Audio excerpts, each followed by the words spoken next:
ஸ்தோத்திரம். மீண்டுமாக இந்த காலவேளை தேவனுடைய ஆலயத்தில் உங்களை பார்ப்பது ஒரு சந்தோஷம். கர்த்தர் உங்களை ஆசீர்வதிப்பாராக. எப்போதும் பிரசங்கம் ஆரம்பிக்கிறதுக்கு பொழுது பின்னால் ஆள் காணும், பின்னால் ஆள் இருக்க மாட்டாங்க. போன வாரம் நான் பார்த்தேன், ஆள் இருக்க மாட்டாங்க. இந்த லிஃப்ட் கீழே இறங்குது, மேலே ஏறுது, கீழே இறங்குது, மேலே ஏறுது. அப்போனா பிரசங்கம் ஆரம்பித்து ஒரு 20 நிமிஷம் வராங்க. தேவாலயத்தில் கூடி வருகிறோம். வாரத்தில் ஒரு நாள் கடவுளுடைய வார்த்தையை கேட்பதற்கு நாம் எல்லாரும் கூடி வருகிறோம். கடவுளுடைய வார்த்தை நமக்கு மிக மிக முக்கியமானது. நாம் பேசுகிற சத்தியங்கள் நமக்கு ஆவிக்குரிய வாழ்க்கைக்கு அவசியமானது என்பதை நாம் நன்றாக அறிந்து கொள்ள வேண்டும்.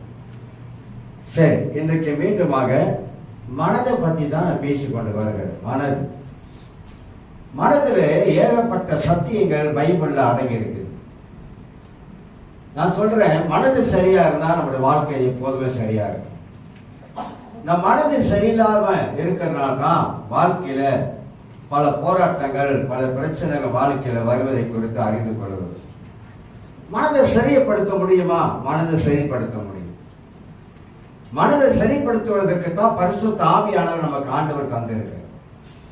மனதில் போராட்டம் இருக்கா? மனதில் போராட்டம் இருக்கு. எல்லா மனிதருக்கும் போராட்டம் இருக்கா? எல்லா மனுஷனுக்கும் போராட்டம் இருக்கு.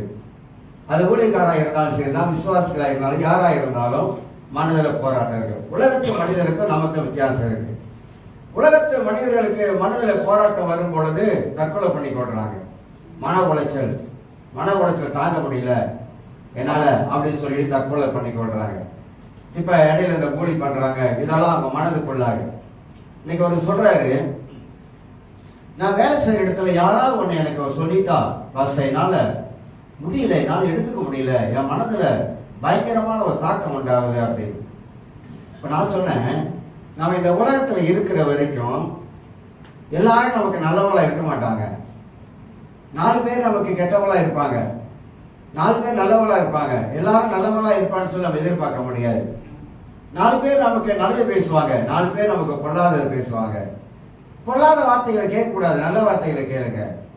ஏன் அதை போட்டு மனசுல போட்டுக்கிட்டு, ஐயா என்ன அப்படி சொல்லிட்டாங்களே, என்ன அப்படி சொல்லிட்டாங்களே, என்ன எப்படி பேசிட்டாங்களே, ஏன் அதையே நம்மளுடைய வாழ்க்கையில போட்டு மனதில் வச்சு ஓட்டிக்கிட்டு இருக்கணும்? ஓட்டக்கூடாது. அதான் அப்படி நம்ம மனதில் அதை போடுறதுனால தான் நம்முடைய வாழ்க்கையில ரொம்ப டவுன் ஆகிடுறோம்.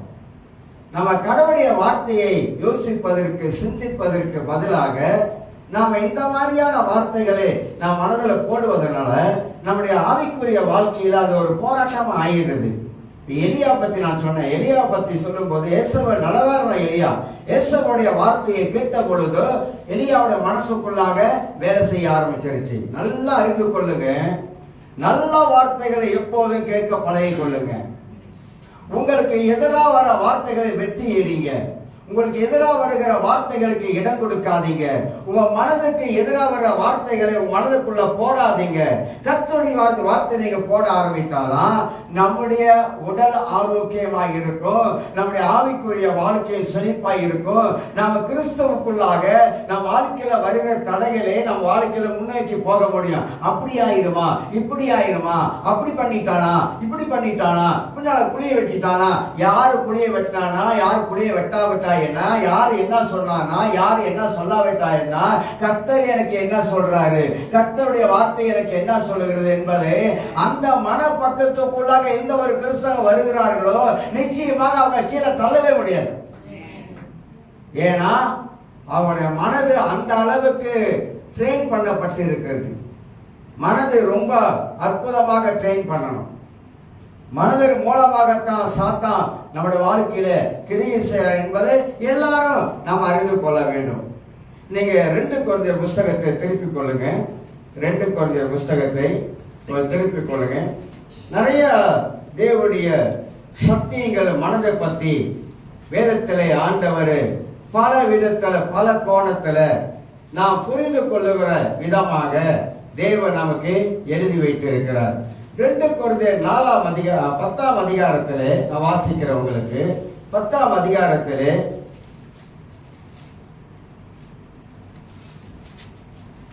4ஆம் வசனம் வாசிக்கிறேன். எங்களுடைய போராயுதங்கள் மாம்சத்துக்கு ஏற்றவைகளாய் இராமல். ஒன்று, எங்களுடைய போர் ஆயுதங்கள். அப்பனா பவுல் சொல்றாரு, எங்களுக்கு போர் செய்யக்கூடிய ஆயுதம் இருக்கிறது. நாம எந்த ஆயுதத்தை வைத்து போர் செய்கிறோம்? எப்படிப்பட்ட ஆயுதங்களை வைத்து நாம் போர் செய்ய ஆரம்பிக்கிறோம்? பவுல் விளக்கும் பொழுதுங்க, எங்களுடைய போராயுதங்கள் மாம்சத்துக்கு ஏற்றவைகளா அது இராமல். நம்ம எப்போதுமே மாம்சத்துல போர் செய்யணும், மாம்சத்துல யுத்தம் பண்ணுகிறோம், மாம்சத்துல சிந்திக்க ஆரம்பிக்கிறோம், மாம்சத்துல யோசிக்க ஆரம்பிக்கிறோம். அப்படி நம்முடைய போராயுதங்கள் மாம்சத்துல இருக்கக்கூடாது. நம்முடைய போராயுதங்கள் எல்லாமே ஆவிக்குரிய ரீதியில மாற்றப்பட வேண்டியது அவசியமாக இருப்பதை நாம் அறிந்து கொள்ளுகிறோம். சொல்லிட்டு சொல்றாரு, இராமல் அரண்களை நிர்மூலமாக்குறதற்கு தேவ பலம் உள்ளவைகளாக இருக்குது. அரண்னா என்னது? அரண்னா ஒரு கோட்டை. இந்த கோட்டை எவ்வளவு ஸ்ட்ராங்கா இருக்கு தெரியுங்களா?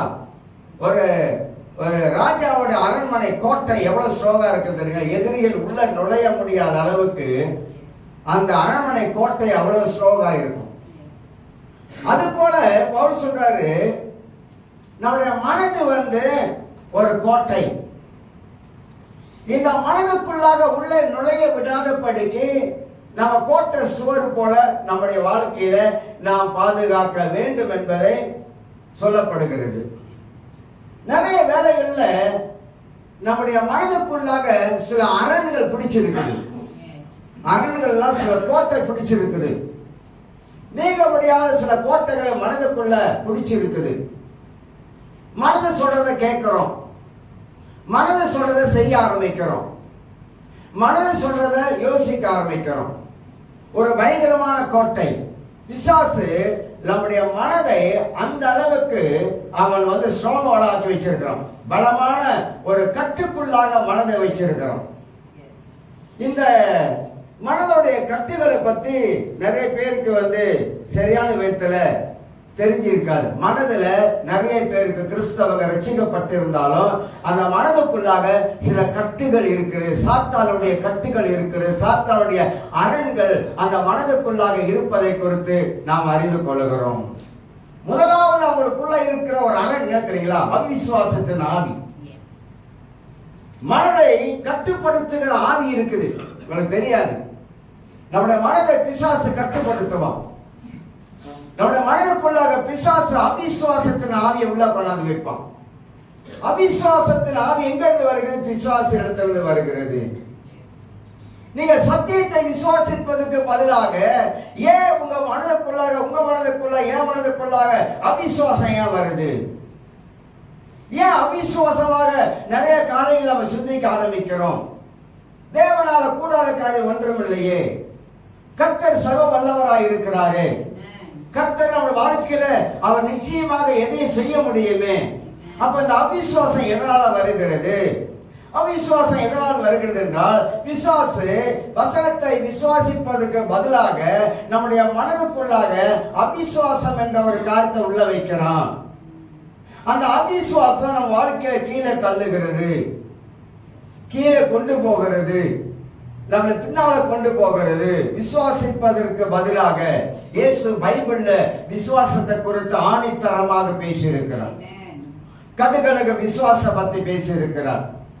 பல காரியங்களை சீசர்களுக்கு விசுவாச பத்தி ஆண்டவர் சொல்லி கொடுத்திருக்கிறார். கிறிஸ்தவ வாழ்க்கையிலே விசுவாசம் என்பது அது அடித்தளமாக இருக்கணும். விசுவாசிக்க வேண்டும். எதை விசுவாசிக்கிறோம்? எதை நாம் விசுவாசிக்க கூடாது? எதை நாம் விசுவாசிக்க வேண்டும்? தேவனுடைய வார்த்தையெல்லாம் ஆமென் என்றும் இருக்கிறது. அப்ப அந்த வார்த்தையை நம்முடைய மனதுக்குள்ளாக விசுவாசிக்க வேண்டும். இல்ல வசனம் இப்படி சொல்லுகிறது, இல்ல கர்த்தருடைய வார்த்தை இப்படி சொல்லுகிறது. சாத்தானுக்கு எதிராக எப்போதும் பிசாசு வசனத்துக்கு எதிராக தான் நாம் மனதில் வேலை செய்வான். உங்களால முடியாதுதான், தேவனால முடியாதது ஒண்ணுமே கிடையாது. இத மனிதனால கூடாதுதான், தேவனால கூடாது ஒன்றுமே கிடையாது. இதெல்லாம் வேதத்துல நிறைய வாசிக்கிறோம். ஆக அவிசுவாசத்தின் ஆவிக்கு இடம் கொடுக்கவே கூடாது. இத மனதுக்குள்ளாக ஒரு ஸ்ட்ராங் உள்ளுக்கு பிடிக்க ஆரம்பிக்குது. இதை நம்ம நன்றாக அறிந்து கொள்ள வேண்டும். அவிசுவாசத்தை விரட்டணும். விசுவாசத்தை உள்ளே கொண்டு வரணும். விசுவாசிக்கணும், தேவனை விசுவாசிக்கணும். ஆண்டவர் மேல முழுமையான விசுவாசத்தை நாம் வைக்கக்கூடிய ஆட்களாக இருக்க, எதெல்லாம் நம்முடைய மனதுக்குள்ளாக அவிசுவாசமான காரியத்தை வருதோ அதெல்லாம் நம்ம வாழ்க்கையில இயேசுவின் நாமத்துல அப்போ அவிசுவாசத்தை நாவியன் விரட்டணும். இரண்டாவது ஒரு காரியம் சொல்லுகிற ஸ்ட்ராங்கோட பத்தி நான் பேசும்போது, பலமான கட்டுகள் மனதுக்குள்ளாக எப்படி வருதுன்னு சொன்னாக்கா, இந்த மனதை எப்படி கட்டுப்படுத்துகிறான்னு சொன்னாக்கா, நம்பிக்கையற்ற ஒரு காரியத்தை பிசாசு கொண்டு வருகிறான். நம்பிக்கை இழந்தத மாதிரி. நம்பிக்கையே, என் வாழ்க்கையில நம்பிக்கையே இல்லை, நான் நம்பிக்கை இழந்துட்டேன். நம்பினேன், இவ்வளவு நாள் நம்பிக்கிட்ட வந்தேன், இயேசுநாதரை இவ்வளவு நாள் நம்பினேன், இப்ப எனக்கு நம்பிக்கை குறைஞ்சிருச்சு, எதையுமே செய்ய மாட்டாரு, பேசவும் மாட்டாரு, ஒண்ணுமே நான் பார்க்க முடியல, எல்லாம் பார்க்கறதெல்லாம் மனாந்தரமா இருக்குது, பார்க்கறதெல்லாம் செழிப்பில்லாம இருக்கிறது என்ற ஒரு நம்பிக்கையை என் வாழ்க்கையில இழக்க வைக்கிறான். தாவீதுக்கு இந்த சம்பவம் நடந்துச்சு. தாவீது சாதாரணமான ஒரு ஆள் இல்லை. ஆனா 1 சாமுவேல் புஸ்தகத்துல 27ஆம் அதிகாரத்தை கொஞ்சம் திருப்பி கொண்டு தாவீதுக்கு இந்த சம்பவம் ஏற்பட்டதை குறித்து நாம் பார்க்கிறோம். அவன் வாழ்க்கையில் ஏற்பட்டது. 1 வாசிக்கிறேன். 1 சாமுவேல் 27ஆம் அதிகாரம் 1. பின்பு தாவீது, நான் எந்த நாளாகிலும் ஒரு நாள் சவுலின் கையினால் மடிந்து போவேன், இனி சவுல் இஸ்ரவேலின் எல்லைகளில் எங்கேயாவது என்னை கண்டுபிடிக்கலாம் என்கிற நம்பிக்கை அற்று போகும்படிக்கும். என்னைக்காவது ஒரு நாள் சவுலை கண்டுபிடிச்சிருவான். அதனால நம்பிக்கை அற்று போகும்படிக்கும், நான் அவன் கைக்கு நீங்களாக இருக்கும்படிக்கும், நான் பேசுகிற தேசத்துக்கு போய் தப்பித்துக் கொள்வதை பார்க்கலாம் நலமான காரியம் வேறு இல்லை என்று தன் இருதயத்திலே யோசித்தான். ஒரு அருமையான சத்தியத்தை இங்க பரிசுத்த ஆவியார் நம்ம காட்டுகிறார். தாவீது விசுவாசம் உள்ளவன் தான். பல போராட்டங்கள் மேல ஜெயித்து வந்தவன் தான் தாவீது. பல சோதனைகளை மத்தியிலே தாவீது முன்னுக்கு வந்தவன் தான்.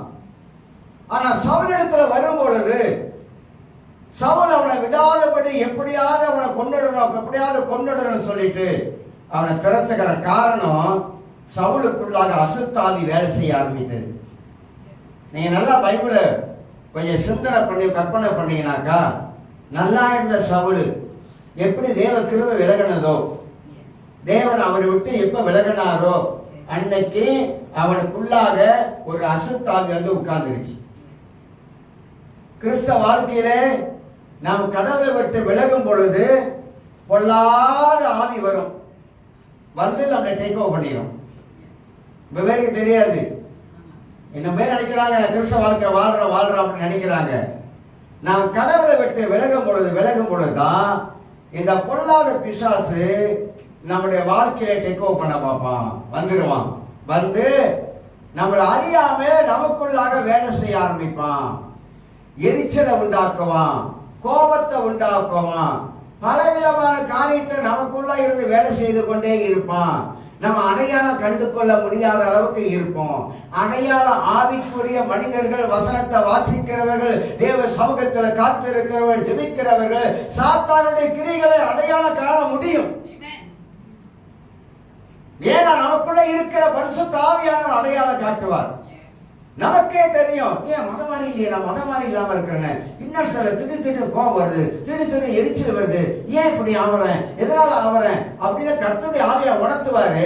அந்த உணர்த்தலுக்கு செவி கொடுக்காமல் அந்த கோபத்துக்கும் எரிச்சலுக்கும் நம் வாழ்க்கையில இடம் கொடுத்து கொண்டே நாம் இருக்கும். அப்ப பரிசுத்தாவே நமக்கு என்ன காட்டுறாரு, நீ மத மாதிரி இல்ல, இப்ப ஏன் எரிஞ்சு விழுவுற அப்படின்னு நமக்கு ஒரு உணர்த்துதல் வரும். நீ முத மாதிரி இல்ல, இப்ப வித்தியாசமான காரியம் வாழ்க்கையில காணப்படுது. நமக்கு உள்ள இருக்கிற பரிசுத்த ஆவியானவர் நம்மளை குறித்து காட்டிக்கொண்டே இருப்பார். ஏன்னாக்கா நம்ம அதுல இருந்து விடுதலை ஆகுவதற்கு, அதுல இருந்து வெளியே வருவதற்கு. பிசாசின் கிரிகள் பைபிள்ல நிறைய இருக்குங்க. அதுக்கெல்லாம் நம்ம தப்பிக்கிறதுக்கு நம்ம என்ன செய்யணும் நமக்கு தெரியணும். இடம் கொடுக்காம எப்படி வாழணும்னு நமக்கு தெரியணும். இங்க 3 நான் சொல்றேன் உங்களுக்கு. ஒன்று, தாவீதுடைய வாழ்க்கையில அவிசுவாசம் வந்துருச்சு. விசுவாசம் உள்ள தாவீதுக்கு இப்பொழுது அவிசுவாசம் வந்துருச்சு. ஏன் அவிசுவாசம் வந்துருச்சுனாக்கா, இந்த அவிசுவாசம் வாழ்க்கையில ஒரு அவநம்பிக்கையை கொண்டு வருது. எப்படியா சவுல் என்ன கொண்டுடுவான், சவுல் என்ன கொண்டுடுவான். இதே தான் ரூத்து புஸ்தகத்துல வாசிக்கும் போது எலிமெலேக்கு விசுவாசமா இருக்க வேண்டியவன் அப்பத்தின் வீடை விட்டுட்டு பெத்லகேம் விட்டுட்டு மோவாபு தேசத்துக்கு போனான். அவிசுவாசம். கர்த்தர் போஷிப்பாரு, கர்த்தரை நம்பி இருக்கிறேன், நாங்க போகக்கூடாது, அது விற்கிற ஆராதனை உள்ள இடம், அது பயங்கரமா பாவ நிறைந்த இடம், அங்க நாங்க போகக்கூடாது. இந்த பெத்லகேம்ல இந்த அப்பத்தின் வீட்டுல கர்த்தரை ஆசீர்வதிப்பாரு, ஏன்னா சொத்து பத்து உள்ளவன், ஆசீர்வதிப்பாரு ஆசீர்வதிப்பாரு நிச்சயமா ஆசீர்வதிப்பார் என்ற நம்பிக்கை இழந்தவர்கள் தான் இந்த மாதிரி எல்லாம் போயிடுவாங்க. அநேக கிறிஸ்தவர்கள் நம்பிக்கை இழக்கிறாங்க, விசுவாசத்தை இழக்க ஆரம்பிக்கிறாங்க. அவங்களுக்குள்ள ஏன் அப்படி வருகிறா? மாமிச சிந்தை. ரோமர் 8ஆம் அதிகாரத்துல அழகா விளக்கிறார். மாமிச சிந்தை மரணம், ஆவியின் சிந்தைய ஜீவனும் சமாதானமும். மனதை சரிப்படுத்திக்கங்க. நான் பேசுறேன்னா நான் என் மனதை சரிப்படுத்திக்கிட்டே வரேன். சரிப்படுத்தணும், மனதை சரிப்படுத்தணும். சரியாக யோசிக்க பழக வேண்டும், சரியான காரியத்தை சிந்திக்க பழக வேண்டும். வேத சம்பவங்களை மனதில் போட்டு யோசிக்க பழகணும். என்னென்ன காரியங்கள்லாம் வேதத்தில் எழுதப்பட்டு இருக்குது அதை படிச்சு யோசிக்க பழகணும். தேவன் எப்படி மனிதர்களை நடத்துகிறார், தேவன் எப்படி மனிதனோடு பேசுகிறார், தேவன் எப்படி மனிதனுக்கு உதவி செய்கிறார், தேவன் மனிதனுக்கு எப்படி வெற்றியை கொடுக்கிறார், தேவன் மனிதனிடத்தில் எப்படி இணைப்படுகிறார் என்பதை பைபிள் மூலமா தான் நாம் கற்றுக்கொள்ள முடியும். நிறைய ஆவிக்குரிய ஆன்மீக காரியங்கள் பைபிள்ல தான் அடங்கி இருக்குது. அதனால தாவீது இப்படிப்பட்ட ஒரு மனிதன், அவன் மனசுல என்ன வந்துருச்சு? மாம்ச சிந்தை வந்துருச்சு. மாம்ச சிந்தை வந்ததுனால தீர்மானத்தை எடுக்க ஆரம்பிக்கிறான். நல்லா அறிந்து கொள்ளுங்க. நீங்க என்ன மாதிரி தீர்மானம் எடுக்கிறது தெரியுங்களா? டிசிஷன் எப்படி எடுக்கிறது தெரியுங்களா? தப்பா எடுக்கிறோம் சில வேலைகள். நீங்களா இருந்தா நானா இருந்தாலும் சரி, என்னங்க தப்பா எடுக்கிறோம்? மாமிசம் சொல்றத கேட்கிறோம். ஒரு அவநம்பிக்கை வாழ்க்கையில் வரும்போது, அவிசுவாசம் வரும்போது தவறான ஒரு தீர்மானத்தை எடுக்க ஆரம்பிக்கிறோம். அப்படிதான் எலிமெலேக்கு தவறான தீர்மானத்தை எடுத்தாங்க, ரூத் அப்படியே நகோமியை எடுத்தாங்க. அதனால வந்த பாதிப்பு, அதனால வந்த தொல்லைகள், கஷ்டங்கள். இப்ப தாவீது தவறான ஒரு தீர்மானத்தை எடுக்க ஆரம்பிக்கிறான். நான் பெலிஸ்த தேசத்துக்கு போயிடுறேன், இவனுக்கு தப்பித்து அங்க போகிற உன்னை காப்பாத்துகிறவருக்கு கர்த்தருப்பா. உங்களை என்னைய காப்பாத்துகிறவர் ஆண்டவர் தான். அவனை நம்பிதான் வாழ்றோம். அதனால காப்பாத்துகிற கையில் விழுந்துடணும், பிசாசு கையில் போய் விழக்கூடாது. நம்மளை காப்பாத்துகிறவர் நடத்துகிற அவர் கையில் விழுந்துடணும். ஆண்டவரே எனக்கு வழியே தெரியல ஆண்டவரே, உங்க கையில விழுந்துடுறேன் ஆண்டவரே. அவருக்கு 1000 வழி தெரியும். நமக்கு ஒரு வழியில போட்டு உழைப்பிக்கிட்டு இருப்போம், ஒரு வழியை வச்சுக்கிட்டு பல நாளத்தை யோசிப்போம். ஆண்டவருக்கு 1000 வழி இருக்கு. எந்த ஒரு மனிதன் தேவனையே சார்ந்து, தேவனையே விசுவாசித்து, தேவன் மேலே நம்பிக்கை வைக்கிறானோ அந்த மனிதனை கர்த்தர் கைவிடவே மாட்டாருங்க. கடுகளவு கூட வாழ்க்கையில சந்தேகம் வரக்கூடாதுங்க. கடுகளவு கூட வாழ்க்கையில அவிசுவாசம் வரக்கூடாதுங்க. கடுகளவு கூட வாழ்க்கையில அவநம்பிக்கை வரக்கூடாதுங்க. அவரையே நம் வாழ்க்கையில நாம் சார்ந்து வாழக்கூடிய மக்களாக இருக்க வேண்டும். எவ்வளவு நேரம் பிரசவம் பண்ணிட்டேன், இன்னும் வரல பாருங்க.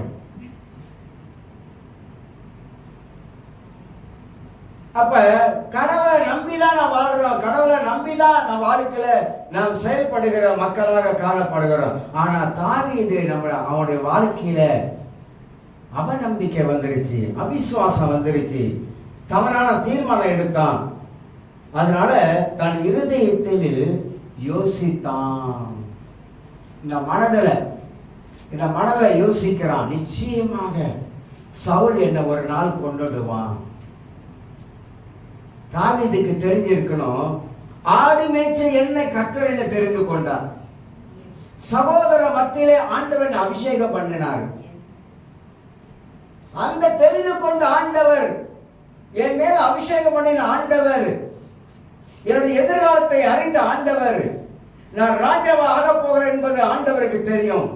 என்னை செலக்ட் பண்ண ஆண்டவர் ஒரு நாளும் இந்த சவுல் கையில என்னை கொல்லுவதற்கு அவர் இடம் கொடுக்க மாட்டாரு. சவுலும் என்னை கொல்ல முடியாது.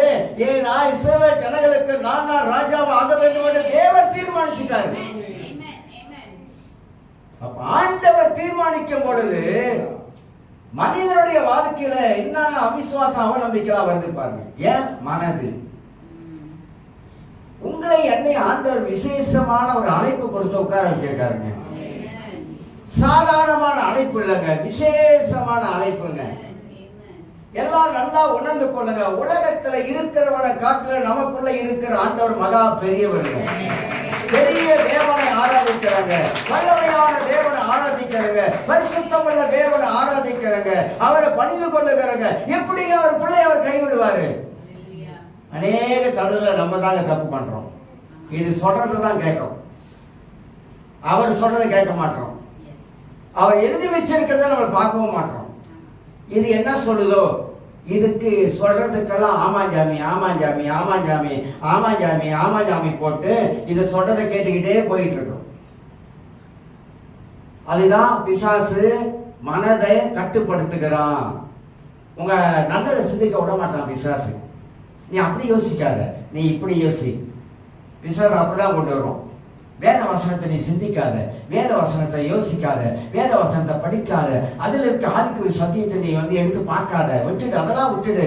இப்படிதான் வாழ்க்கைனா இப்படிதான் இருக்கும், வாழ்க்கைனா வேடுபாடா இருக்கதான் செய்யும் அப்படின்னு பொய் கதையை ஓட்டி விடுறான் நம்ம மனதில். வாழ்க்கைனா அப்படிதான் இருக்கும், மூக்குனா சரி இருக்கதான் செய்யும், அதனால வாழ்க்கை அப்படிதான் இருக்கும், அதனால இப்படிதான் எல்லாம் இப்படிதான் எல்லாம் இப்படிதான் எல்லாம் இப்படிதான்னு பிசாசு நம்முடைய மைண்டுக்குள்ள இந்த கதையை ஓட்டி விடுறான். நம்மளும் ஆமா அப்படித்தான், அவங்கள பாரு அப்படிதான் இருக்காங்க, இவங்களை பாரு இப்படிதான் இருக்காங்க அப்படின்னு அவங்களையும் இவங்களையும் பார்த்துக்கிட்டு பிசாசு நம்முடைய வாழ்க்கையில் இருக்கிற மேன்மைகளை பார்க்க விட மாட்டான். முன்னுக்கு இருக்கிற ஆசீர்வாதங்களை பார்ப்பதற்கு பிசாசு விட மாட்டான். நான் நல்லா யோசித்து பார்த்தேங்க, நல்லா யோசித்து பார்த்தேன், நல்லா சிந்தனை பண்ணி பார்த்தேன், நல்லா கற்பனை பண்ணி பார்த்தேன். இந்த பூமியிலே கிறிஸ்தவர்கள் ஆசீர்வதிக்கப்பட்டவர்கள், ஆசீர்வதிக்கப்பட்டவர்கள். ஆண்டவர் எவ்வளவோ ஆவிக்குரிய ஆசீர்வாதங்கள் நமக்கு தந்து இருக்கிறார். ஞானம் இல்லாமல் வாழ்வதனால இழக்க ஆரம்பிக்கிறோம். ஞானம் இல்லாத வாழ்க்கை வாழ்றோம். யோசிக்காமல், சரியாக யோசிக்காமல் நம்ம வாழ்வதனால தான் நம்முடைய வாழ்க்கையில இழப்பு வருது. நம் வாழ்க்கையில பல காரியங்கள் ஏற்படுகிறது, நஷ்டங்கள் ஏற்படுகிறது.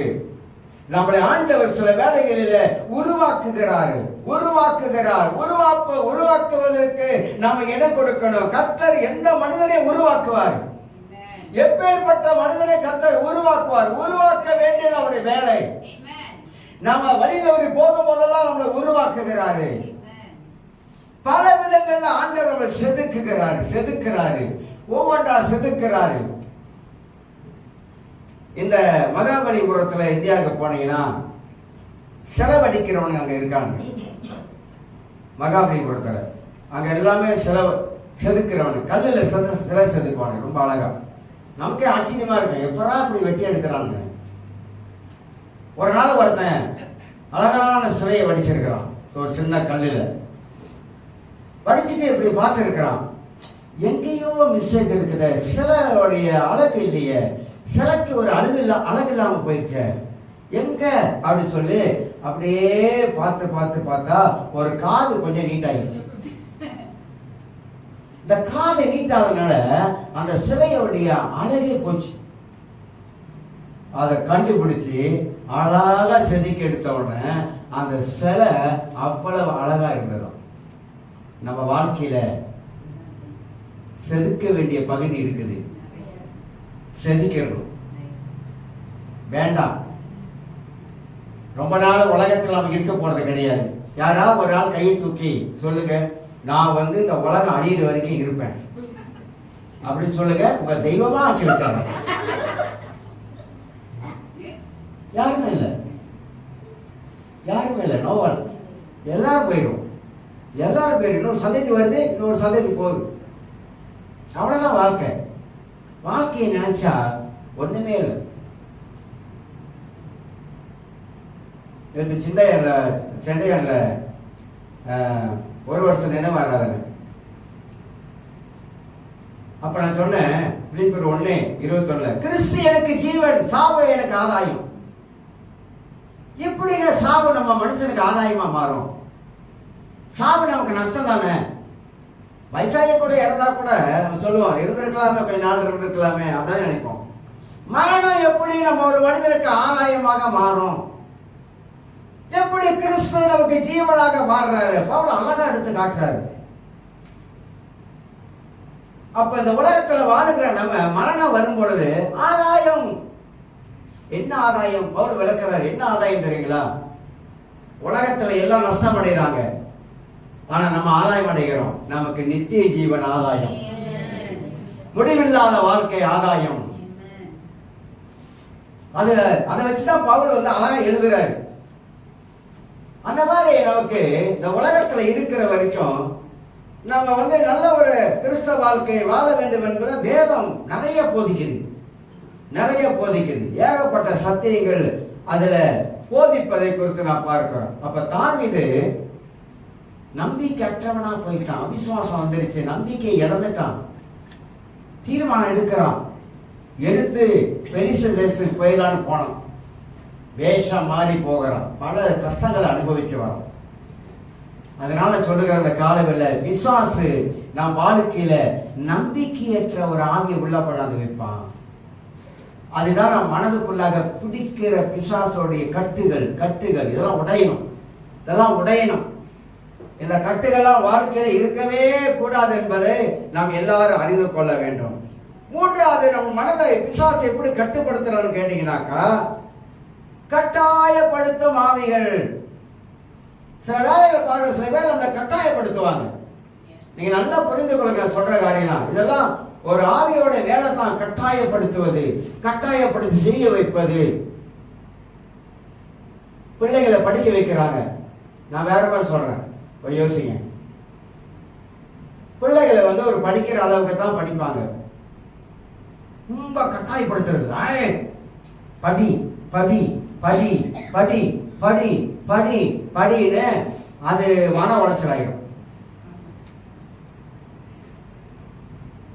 பிள்ளைகளை ஹேண்டில் பண்ற தெரியணும். எந்த விதத்தில் பிள்ளைகளை ஹேண்டில் பண்ணலாம், பிள்ளைகளுடைய மனதையும் நம்ம புரிந்து கொள்ள தெரியணும். இதெல்லாம் தெரியணும். படிச்சுக்கணுங்க, நம்ம பிள்ளைகளை நம்ம படிச்சுக்கணுங்க. நமக்கு தெரியணுங்க, நம்ம பிள்ளை எந்த லெவல்ல இருக்கு நமக்கு தெரியணுங்க.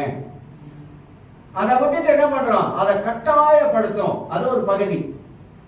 சில வேலைகள்ல சில புருஷன்மாரி மனைவியை கட்டாயப்படுத்துவாங்க, பார்த்திருக்கீங்களா? சில மனைவிமாரி புருஷனை கட்டாயப்படுத்துவாங்க, பார்த்திருக்கீங்களா? அவங்க கட்டாயப்படுத்துறதுதான், அவங்க சொல்றதுதான் அவங்க சரி. சில வேலைகள்ல ரொம்ப கட்டாயப்படுத்த செயல்படும் பொழுது அங்க வந்து பிரச்சனை உண்டாகும். சில தவறான காரியங்களை கட்டாயப்படுத்துவாங்க, செய்யி செய்யி செய்யி செய்யி. தவறான காரியம் அது, ஆனா செய்யி. நல்லா புரிஞ்சுக்கணுங்க. நீங்க கட்டாயப்படுத்துற காரியம் பக்திக்கு எதுவா இருக்குதா? நீங்க கட்டாயப்படுத்துற காரியம் மன உளைச்சலை உண்டாக்குதா? நீங்க கட்டாயப்படுத்துற காரியம் மற்றவங்களுக்கு வந்து வேதனை கொடுக்குதா? இதை கொஞ்சம் அறிஞ்சிக்கங்க. எதனால கட்டாயப்படுத்துறீங்க? எதனால போஸ்ட் பண்றீங்க? அதிகமா போஸ்ட் பண்றீங்க, எதனால? நம் மனது பாதிக்குது, மனதை பாதிக்குது. மனது ஃப்ரீயா இருக்கணும், மனது ஃப்ரீயா இருக்கணும், மகிழ்ச்சியா இருக்கணும், மனதுல மகிழ்ச்சி இருக்கணும், மனதுக்குள்ள சந்தோஷம் வரணும். மனதுக்குள்ளாக கவலை கொண்டாத உள்ள போடக்கூடாது. ஐயோ இந்த கப்பை ரஜிலா கப்பையே கவுந்து போச்சு, எத்தனை பேர் நடந்து ஐயோ அந்த கப்பை இப்படி கவுந்துருச்சு, இந்த கப்பை இப்படி கவுந்துருச்சு, எந்த கப்பை இப்படி கவுந்தா நமக்கு என்ன, நமக்கு நங்கூரமான ஒரு கப்பல் இருக்காருங்க. நங்கூரமான கப்பல் நமக்கு ஒருத்தர் இருக்காரு. அப்படி யோசிங்க. அதனால போஸ்ட் பண்றதை விட்டுருங்க, ரொம்ப போஸ்ட் பண்ணாதீங்க. எதுக்கெல்லாம் நம்ம கட்டாயப்படுத்தணுமோ அந்த நல்ல காரியங்களுக்கு செய்யலாம். நாலாவது, இந்த மனதை கட்டுப்படுத்துற ஆவி எப்படி தெரியுங்களா? மனதை எப்படி கட்டுப்படுத்துது? சத்தியத்தை புரட்டுகிற ஆவிகள் பெருகிருச்சு. மலேசியாவில், வெளிநாட்டில் தெரியலங்க, வெளிநாட்டில் இந்தியாலாம் தெரியல இருக்குது. ஆனா மலேசியாவில் அதிகமாக சத்தியத்தை புரட்டுகிற ஆவி நிறைய வந்துருச்சு. ஒருத்தர் பேசுறாரு, அவர் கிரேஸ் டீச்சிங் கிருபையின் உபதேசக்காரர். அவர் பேசுறாரு, எப்படி பேசுறாருனாக்கா, பரலோகத்தில் இருக்கிற எங்கள் பிதாவே உங்களுடைய சித்தம் பரலோகத்தில் செய்யப்படுவது போல பூமியில் செய்யப்படுவதாக அப்படின்னு இந்த வார்த்தையை எடுத்துட்டு, பரலோகத்தில் மரணம் இருக்கா, சாவு இருக்காங்க? பரலோகத்தில் சாவு இல்லை. பரலோகத்தில் சாவு இல்லைன்னா அவர் சித்தம் பூமியில செய்யப்படுவதாக, பூமியிலே சாவு இல்லை. கேட்க எப்படி இருக்கு? தைரியமா பேசுறாங்க, பூமியிலே சாவு கிடையாது அப்படின்றாரு. கடைசி அவர் சாவும் போதுதான் தெரியும். அது வரைக்கும் அவருக்கு தெரியாது, சாவுனா என்னன்னு அவருக்கு தெரியாது. அவர் சாவும் போதுதான் அவருக்கு தெரியும், ஆமா இங்க சாவு இருக்குது. இயேசு என்னத்துக்கு சொன்னாரு விளங்காம எல்லாம் தலைகளா வசனத்தை ரோஜா வாக்கிறாங்க. எல்லாம் ரோஜா. ஏன்? அரைகுறையமா வசனத்தை படிக்கிறது, அரைகுறையா புரிஞ்சு கொள்றது, மேல்நாட்டு சரக்கெல்லாம் கொண்டாந்து இறக்கிறாங்க, அதை கேட்கறது,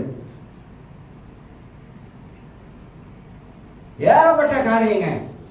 இந்த லாஃபிங் ஸ்பிரிட்னு ஒன்று வந்துச்சு. அது கணித்தைகளின் காலத்துல அப்ப வந்துச்சு, அப்ப முடிஞ்சு. அவர் செய்வார், சிரிக்கிற ஆவி. என்ன ஆவின்றீங்க? கொலைக்கிற ஆவி. உண்மையாங்க, உண்மையா அந்த காலத்துல நடந்த சம்பவத்தெல்லாம் இந்த மாஸ்டர் படிக்கும் போது சில கிளிப்லாம் போட்டு காட்டினாங்க.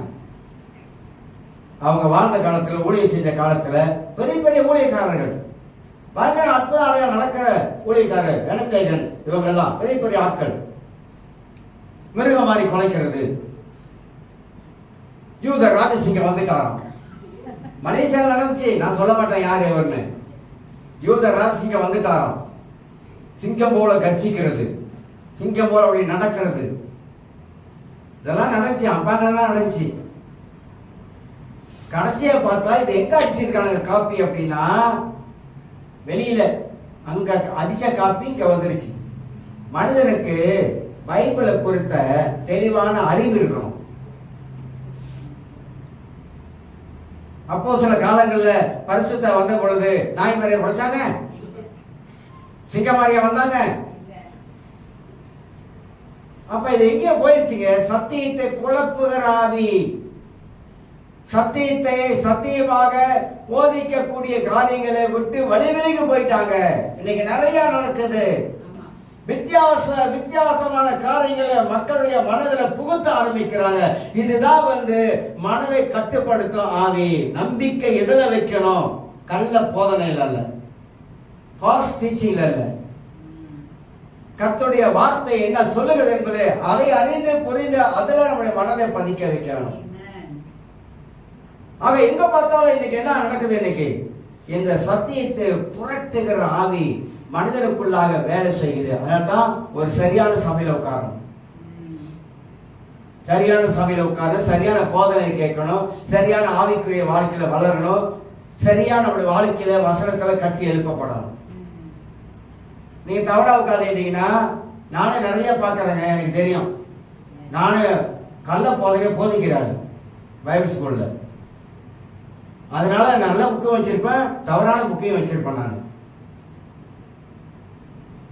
நல்ல பைபிளும் இருக்கு, தவறான பைபிளும் இருக்குது.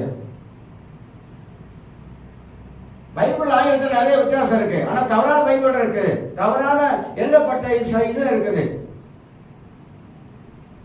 நல்ல புக்கும் வச்சிருக்கேன், கள்ள போதனை புக்கையும் வச்சிருக்கேன். ஏன்னா நான் படிச்சு கொடுக்கறதுனால. அப்ப கள்ள நோட்டுகள் நல்ல நோட்டுகள் நமக்கே தெரிய விட்டா என்ன ஆயிரும்? அந்த மாதிரி இன்னைக்கு நிறைய காரியங்களை இன்னைக்கு அப்படியே பக்குவமா பிசாசு சத்தியத்தை அவங்க வாழ்க்கையில புரட்டுகிற சத்தியத்தை உள்ள கொண்டாந்து கொஞ்சம் கொஞ்சமா திணிக்கிறான். ரொம்ப கவனமா வாழ வேண்டிய ஒரு காலத்துல நாம் எல்லாரும் நிக்கிறோம். வேத சத்தியங்களை அறிந்து கொள்ளக்கூடிய காலத்துல ஒரு சபையில கேள்விப்பட்டேன், இப்படி போதிக்கிறான், ஆத்மா என்பது வேற, அது இறந்த பிற்பாடு அது போய் அப்படியே கடல் வழியா உள்ளுக்கு போயிடும். ஆவி என்பது வேற, இது பைபிள் ஸ்டடியே நடக்குது, அது தேவனிடத்துல போயிடும். அது ஒரு ஃபால்ஸ் டீச்சிங்கே இருக்குது, கள்ள போதனையே இருக்குது. ஆத்மா பத்தி போதிக்கிற ஒரு கள்ள போதனையே இருக்குது. இப்படிலாம் இன்னைக்கு திருச்சபைக்குள்ளாக காலங்கள் போக போக போக இந்த தவறான போதைகள் கொஞ்சம் கொஞ்சமா சபைக்குள்ள இடம் பிடிக்குது. நாம் அப்படி இருக்கக்கூடாது. இந்த பிசாசு சத்தியத்தை புரட்டுகிற ஆவியா இருக்கிறான் என்பதை நாம் எல்லாரும் விலகிக் கொள்வோம். இன்னொன்னு சொல்லி முடிச்சிடுறேன். எனக்கு தெரியுது முடிக்க மாட்டீங்களான்னு பாக்குறீங்க. நான் ரொம்ப நேரம் இழுக்க மாட்டேன், கொஞ்சம் பேசி அதை கேட்டு அது நன்மை பட்டாலே போதுமானது. அஞ்சாவது, சுய புறக்கணிப்பின் ஆவி. என்ன தெரியுங்களா? பாருங்க, நான் சொல்றதெல்லாம் மனதை கட்டுப்படுத்த சுய புறக்கணிப்பு. ஐயோ, என்னை புறக்கணிச்சுட்டாங்க, என்னை நேசிக்க யாருமே இல்லை, இவங்களாகவே இவங்க பரிதாபப்பட்டுக்கிட்டு இவங்களாக புறக்கணிச்சுக்குவாங்க. என்னை விட்டு எல்லாம் போயிட்டாங்க, நான் ஒண்டியா இருக்கிறேன், எனக்கு யாரும் உதவி கிடையாது, என்னை யாரும் நேசிக்க மாட்டுறாங்க. எத்தனை பேர் அப்படி இருக்காங்க தெரியல? வாலிப பிள்ளைங்க கூட பாதிக்கப்பட்டிருக்காங்க இதுல. எங்க அம்மா என்னை ஒதுக்கி தட்டாங்க, எங்க அப்பா ஒதுக்கி தட்டாரு, பேச மாட்டுறாங்க, நான் வீட்டுக்கு வந்தாக்கா இல்லை திட்டுறாங்க, ஏசுறாங்க, இதைத்தான் செய்யறாங்க, ஆனா நேசிக்க மாட்டுறாங்க. அப்ப நான் புறக்கணிக்கப்பட்டவனா இருக்கிறேன், என்னை ஒதுக்கி தள்ளிட்டாங்க போல இருக்குது. அதனால தான் பிள்ளைகள் அப்படி நினைச்சு வெளி உலகத்துக்கு போயிடுறாங்க. யாரா ஒருத்தன் பாசம் காட்டிட்டா, அன்பு காட்டிட்டா, அதுதான் உண்மையான பாசம், அன்புன்னு போயிடுறாங்க. புறக்கணிய ரிஜெக்ஷன் பண்றாங்க. இதெல்லாம் நம்ம பண்ற ரொம்ப தப்புங்க. நம்ம பிள்ளைகளை நம்மளால ஏன் நேசிக்க முடியல? ஏன் நேசிக்க மாட்டோம்? எப்ப பார்த்தாலும் நம்ம தான் என்ன பண்றோம்? கரிஞ்சி கொட்டுறோம். பிள்ளைகளை அடிக்கடி பார்த்தா பிள்ளைகளுக்கு ஃபெடப் ஆயிருது. அதுக்கு நான் ஏச வேண்டாம்னு சொல்லுங்க. ஏச வேண்டிய பக்குவம்னு ஒண்ணு இருக்குங்க, சொல்ல வேண்டிய அறிவுரைன்னு ஒண்ணு இருக்குங்க. எல்லாம் வளர்ந்துட்டாங்க, கைப்பிள்ளை இல்லைங்க, எல்லாம் வளர்ந்துட்டாங்க, தோளுக்கு மேல வளர்ந்துட்டாங்க. அவங்களுக்கு சில விஷயம் தெரியுங்க, உங்களுக்கு தெரியாதான் அவங்களுக்கு தெரியுங்க. நம்ம ஏதோ கொஞ்சம் படிச்சிருக்கோம், அவங்க நம்மளை விட அதிகமா படிச்சிருக்காங்க. உலகம் என்னன்னு அவங்களுக்கு தெரியுங்க, யூடியூப் என்னன்னு அவங்களுக்கு தெரியுங்க, பேஸ்புக் என்னன்னு அவங்களுக்கு தெரியுங்க, உலகத்துல என்ன நடக்குதுன்னு அவங்களுக்கு தெரியுங்க. நம்ம எப்படி ஹேண்டில் பண்ணணும்? அவங்கள புறக்கணிக்கிறோமா?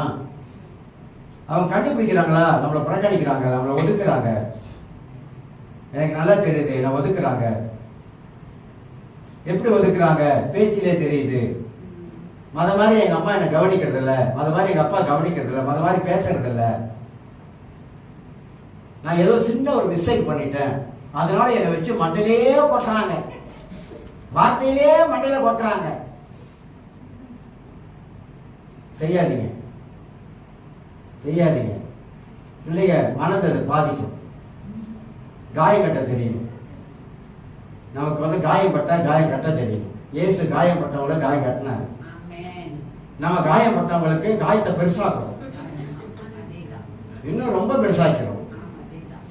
அவங்க அதிலே வேதனைப்பட்டு உட்கார்ந்து இருக்காங்க. கட்டணும் கட்டணும். எல்லாரும் நம்ம ஆண்டு முன்னாடி நின்னாக்கா ஆண்டவர் நம்மளை பார்த்து நீ என்னை விட ரொம்ப ரொம்ப நல்லவன்னு சொல்வாரா? சொல்லுங்க. இல்ல ஆண்டவர் நிற்கும் போது என்னை விட நீ அவ்வளவு பரிசுத்தம் அப்படின்னு சொல்வாரா? அவருக்கு முன்பதாக தூசியும் கந்தலும் குப்பையும். அப்ப அவரை பார்க்கும்போது நம்ம ஓடி ஒளிவோம். ஏன்னா அவர் லெவலுக்கு நம்மளால இருக்க முடியாது. அப்படிப்பட்ட ஆண்டவரை நேசிக்கிறாரு, காய கட்டுறாரு, விழுந்தவனை தூக்கி எடுக்கிறாரு, புத்துமை சொல்றாரு, அழகா ஹேண்டில் பண்றாரு இயேசு. இல்லைன்னா பேதுரு எல்லாத்தையும் 6 பேரை கூட்டிட்டு போயிட்டான் பாத்தியா? நாங்க வலை வீசி மீன் பிடிப்போங்க எல்லாம் ஓட்டாடுங்க. பேதுரு கூப்பிட்டாரு. இயேசு போன மாத்திரத்துல என்ன சொல்லி இருக்கணும்? விட்டு விளாசி இருக்கணும், திட்டி இருக்கணும், பேசி இருக்கணும். ஆனா அவர் அதெல்லாம் பேசலைங்க. பிள்ளைகளே சாப்பிடுவதற்கு ஏதாவது இருக்குதா? எப்படி கேட்கிறாரு? பிள்ளைகளே எப்படி அழகா கேட்கிறாரு பாருங்க. நம்மளா இருந்தா பேதுருவே அறிவு இருக்காது அவனுக்கு அப்படியே கேட்போம். கூட தானே இருந்தேன், 12 கூட நிறையா மீன் அப்பத்தையும் எடுத்ததானே, பார்த்ததானே, சாப்பிட்டதானே, உனக்கு என்ன குறை வச்சேன் அப்படிலாம் கேட்டாரா? ஒண்ணும் கேட்கல, ஒண்ணுமே கேட்கல. இயேசு ஹேண்டில் பண்ண விதம் வித்தியாசம், நம்ம ஹேண்டில் பண்றதுதான் வித்தியாசம். நம்ம கவுத்துருவோம், பானை அப்படியே கவுத்துரும். அவர் கவுத்த பானையை திரும்பி நிப்பாட்டி வைப்பாரு. இதெல்லாம் நம்ம மனநிலைமை, நம்மளோட மனது ஸ்ட்ராங், பலமான ஒரு கட்டு மனதுக்குள்ள இருக்கிறதுனால தான் இப்படியெல்லாம் நடக்குது. ஆக இந்த கால வேளையில ரொம்ப நேரம் கேட்டா நீங்களும் மெண்டல் ஓடிடக்கூடாது, மைண்ட் உங்களுக்கு என்ன ஆயிடக்கூடாது. ஆனா இதுல இருக்கிற சத்தியத்தை நாம் நன்றாக நம் மனதை போட்டு வாங்கி கொண்டாக்கா நிச்சயமாக வாழ்க்கையில எப்பேற்பட்ட அவிசுவாசமோ அவநம்பிக்கையோ வருவதற்கு நீங்க இடமே கொடுக்க மாட்டீங்க. எல்லாரும் எழுந்திருக்கும். நன்றி ஆண்டவரே.